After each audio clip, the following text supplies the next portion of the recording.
एक सोहन नाम का लड़का था। उसकी इसी साल नई नई शादी हुई थी। उसकी पत्नी का नाम मोनिका था। वह अपनी पत्नी से बहुत प्यार करता था और उसकी गृहस्थी एक साल से बहुत खूबसूरत चल रही थी। दोनों एक दूसरे से खूब प्यार करते हैं, लेकिन अभी तक मोनिका गर्भवती नहीं हुई थी।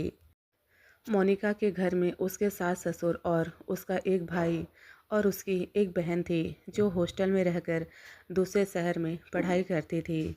सोहन अभी तक अपनी साली साहिबा पुष्पा से मिला तक न था, क्योंकि वह न शादी के समय जब बात चल रही थी तब वह घर में थी, और ना ही जब मेरी और मोनिका की शादी हो रही थी तब वह हमारी शादी में शामिल ना हो सकी थी, क्योंकि इस समय उसके एग्ज़ाम चल रहे थे और अब वह अपने घर आ चुकी थी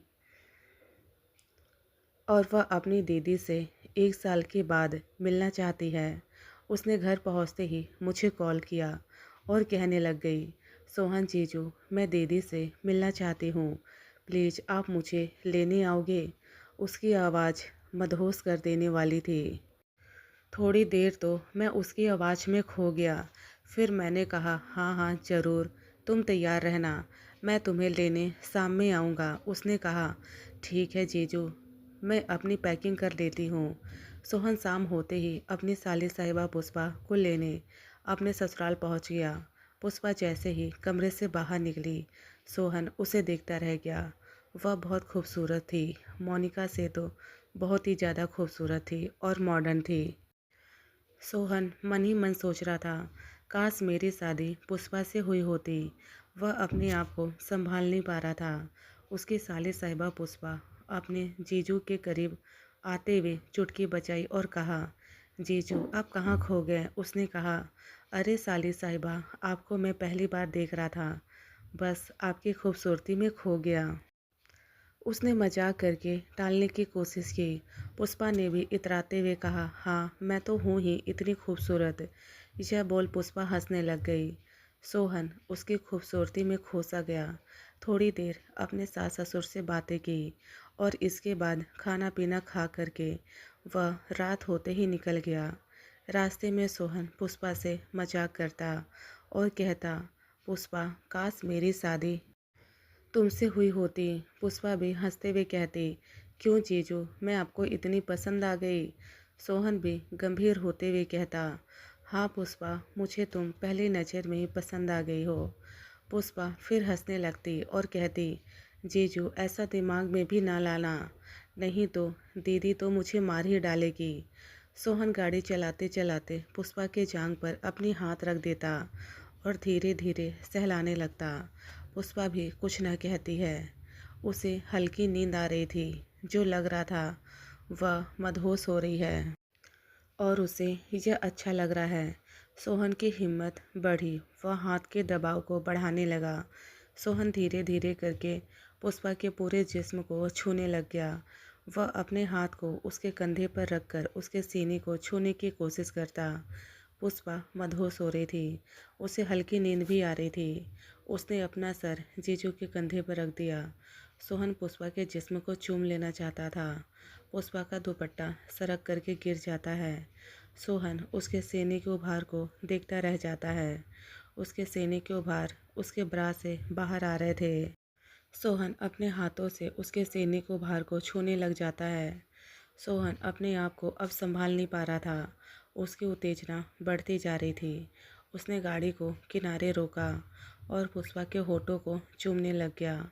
उसके गर्दन से होते हुए सीने के उभार को चूमने लग जाता है।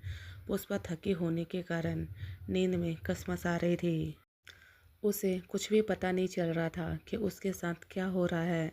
इसके बाद सोहन अपने पर किसी तरह काबू पाता है और गाड़ी को स्टार्ट कर अपने घर की ओर चल देता है। घर पर पहुंचकर उसकी पत्नी अपनी बहन को अंदर कमरे की ओर ले जाती है और कहती है, तुम्हें आने में कोई दिक्कत तो नहीं हुई। पुष्पा कहती है, नहीं दीदी, मुझे तो गाड़ी में नींद आ गई थी, कुछ पता ही नहीं चला कब मैं यहाँ पहुँच गई। मोनिका ने आज पुष्पा के पसंद का खाना बनाया था। सब लोग खाना खाकर अपने कमरे में सोने चले गए। आधी रात हो चुकी थी। सब लोगों की आंखों में नींद भरी हुई थी।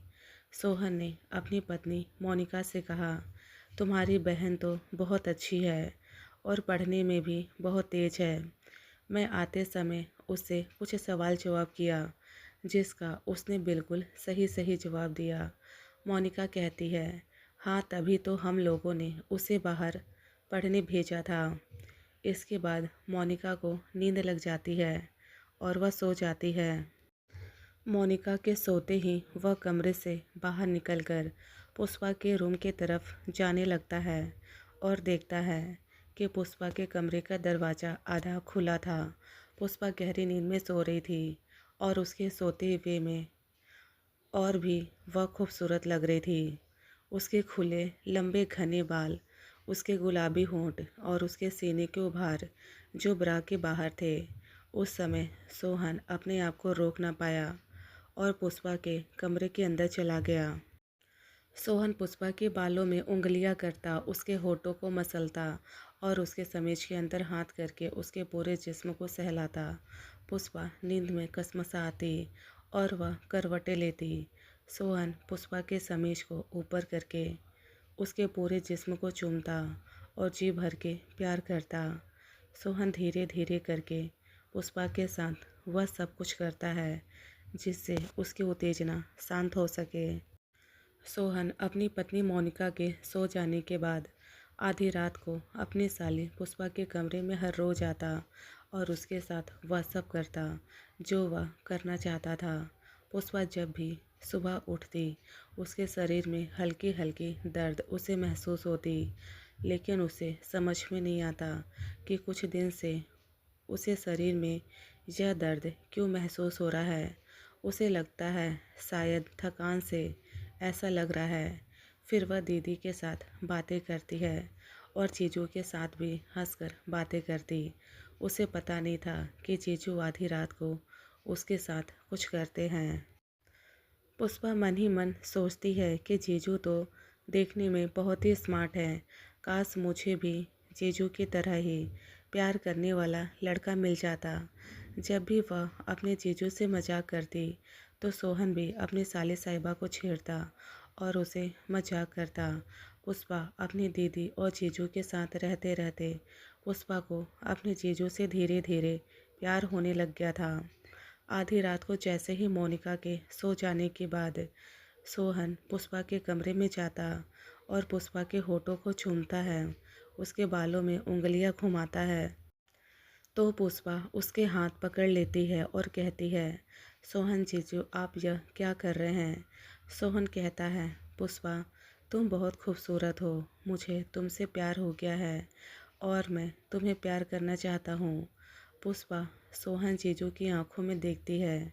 उसके प्रति सोहन जीजू की आंखों में उसे प्यार नजर आता है और वह कहती है, जीजू मैं भी आपको चाहने लगी हूँ। यह सुन सोहन पुष्पा को बाहों में भर लेता है और दरवाजे की कुंडी लगाकर उसे जी भर प्यार करता है। उसे तो पता ही नहीं था कि जिससे वह आधी रात में चुपके चुपके प्यार करता है वह भी मुझे चाहती है। अब रोज आधी रात में सोहन पुष्पा के कमरे में जाकर उसके पूरे जिस्म को चूमता, उसके एक एक कपड़े हटा करके उसके साथ शारीरिक संबंध बनाता। मोनिका को इस बात की खबर तक न थी कि उसके पति और उसकी बहन उसे धोखा दे रहे हैं। कभी कभी सोहन पागलों की तरह असामान्य तरीके से पुष्पा के साथ शारीरिक संबंध बनाता, जिससे पुष्पा की चीखें निकल जाती। सोहन उसके मुंह पर हाथ रख देता ताकि कमरे के बाहर आवाज़ न जाए, जिससे मोनिका कहीं जग न जाए। सुबह होने के पहले ही सोहन अपने कमरे में अपनी पत्नी के पास जाकर सो जाता। धीरे धीरे इसी तरह समय बीतता गया। पुष्पा ने देखा कि उसे 1 महीने से पीरियड्स नहीं आ रहे हैं, तो यह बात वह सोहन को बताती है और जांच के दौरान पता चलता है कि वह प्रेग्नेंट है। जब पुष्पा यह बात सोहन को बताती है तो सोहन घबरा जाता है और कहता है, पुष्पा चलो मैं तुम्हारा एबॉर्शन करवा देता हूँ। पुष्पा कहती है, नहीं मुझे एबॉर्शन नहीं करवाना, आप मुझसे शादी कर लो। यह सुन सोहन चौंक जाता है और कहता है, मोनिका और जब पता चल गया तो क्या होगा? पुष्पा कहती है, मुझे कुछ नहीं पता, बस मुझे आपसे शादी करनी है। धीरे धीरे इसी तरीके से समय बीतता गया और उसका पेट बाहर होता गया, जिससे इस बात की भनक अब मोनिका को भी लग गई। वह दोनों में से किसे गलत समझे, क्योंकि दोनों ने ही उसकी अपनी सगी बहन और पति दोनों ने उसे धोखा दिया था। पुष्पा रोती चीखती चिल्लाती, कभी सोहन पर तो कभी अपनी बहन पुष्पा पर, लेकिन दोनों ही सिर झुकाए खड़ा रहते। समय हाथ से निकल चुका था, क्योंकि अब तो एबॉर्शन भी नहीं हो सकता था। मोनिका ने अपने घर में फ़ोन किया और इस बात की जानकारी दी कि किस तरह से उसकी बहन और उसके पति ने मिलकर उसे धोखा दिया है और अब पुष्पा गर्भवती है। मोनिका के माता पिता को भी कुछ समझ में नहीं आ रहा था कि अब क्या किया जाए। मोनिका यह फैसला करती है कि वह अपने पति से तलाक लेगी। मोनिका के अभी तक कोई बच्चा नहीं हुआ था और पुष्पा प्रेग्नेंट थी। उसका तलाक लेना ही उसे सही लगा। अब जाकर सोहन और मोनिका का तलाक हो गया। इस तलाक से सबसे बड़ा फ़ायदा पुष्पा और सोहन का हुआ, क्योंकि दोनों एक दूसरे से प्यार जो करने लगे थे और शादी करना चाहते थे। तलाक होते ही दोनों ने शादी कर ली। मोनिका अपने मायके में अपने माता पिता और भाई के साथ रहने लग गई और एक स्कूल में टीचर बनने के लिए उसने आवेदन कर दिया। इसके बाद से वह स्कूल बच्चों को पढ़ाने जाने लग गई। मोनिका अब पहले जैसी नहीं रही। वह बातें कम करती और उसके चेहरे की तो हंसी गायब हो गई थी। माता पिता मोनिका को देख दुखी होते। मोनिका ने अपनी बहन और अपने पति से सारे संबंध तोड़ लिए थे।